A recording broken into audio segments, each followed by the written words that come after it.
کہا جاتا ہے کہ حضرت تھانوی رحمہ اللہ تعالیٰ کسی علاقے میں تشریف لے گئے، وہاں مسجد بہت شاندار تھی مگر گاؤں والے نماز نہیں پڑھتے تھے، تو حضرت ان سے پوچھا بھائی آپ لوگ نماز کیوں نہیں پڑھتے ہو جب مسجد ان شوق سے بنائی ہے؟ کہنے لگے جی ہمارے یہاں جو چودھری صاحب ہیں مسجد انہوں نے بڑی شوق سے بنائی ہے، اگر وہ نماز پڑھیں گے ہم بھی نماز پڑھنے لگیں گے، بس چونکہ وہ نہیں پڑھتے ہم بھی نہیں پڑھتے۔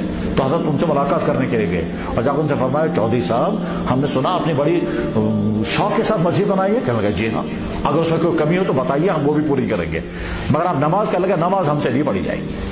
تب کیوں نہیں پڑھیں گے نماز؟ کہنے لگے ہم بڑے شوق کے ساتھ داڑھی بناتے ہیں اور داڑھی سجا کر کے رکھتے ہیں، جب ہم وضو کریں گے تو ہماری داڑھی خراب ہو جائے گی۔ تو حضرت سامنے رہا بس اتنا داڑھی کا ہی مسئلہ ہے؟ کہنے لگا جی ہاں داڑھی کا مسئلہ ہے، میں شوق کے ساتھ صبح کو داڑھی بناتا ہوں، آج تو وہ سمجھ میں نہیں آئے گا وہ داڑھی بنانے کا مطلب کیا ہے، یعنی جیسے یہ بعض لڑکے جو ہیں وہ فیشنوں کے بال بناتے ہیں بڑی محنت کے ساتھ، اسی طرح سے زمانے میں داڑھی بنانے کا فیشن ہوا کرتا تھا نوابوں کے دور میں، جیسے مولوں کی داڑیاں ہوا کرتی تھی، وہ بڑے گھنٹوں لگتے تھے ان کا داڑھی کو سنوارنے میں، اور پھر وہ ایسی داڑھی رہے گی پورے دن، اس میں کوئی بال گرنا نہیں چاہیے، تو میں داڑھی بنوایا کرتا ہوں اور جب وضو کرنا پڑے گا تو داڑھی میری خراب ہو جائے گی۔ اور میں فرمایا بہت اچھا، صرف وضو کرنے کا مسئلہ ہے، چلیے میں آپ کو اجازت دیتا ہوں بغیر وضو کی نماز پڑھیں۔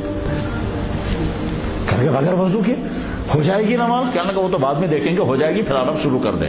ٹھیک، چودھری صاحب نے اعلان کیا تمام گاؤں والے مسجد میں پہنچ جائیں اور سب کو نماز پڑھنی ہوگی، کیونکہ آج کے بعد ہم کو بھی نماز پڑھنی ہے، مگر یاد رکھو ہم کو بغیر وضو پڑھنی ہے، تم کو وضو کر کے پڑھنی ہے۔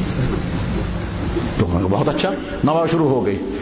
ایک نماز پڑھنے کے بعد اگلی نماز میں چودھری صاحب نے وضو کیا، ان سے پوچھا کہ حضرت کیا بات ہو گئی؟ کہنے لگا بھائی سوچا ہم نے جب پڑھنی ہی ہے تو بغیر وضو کے کیوں پڑھا؟ ادھر سے حضرت تھانوی رحمۃ اللہ تعالیٰ دعا کرتے رہے، یا اللہ میں نے آپ کے گھر تک اس کو پہنچا دیا، اگلا اصلاح کا کام آپ کو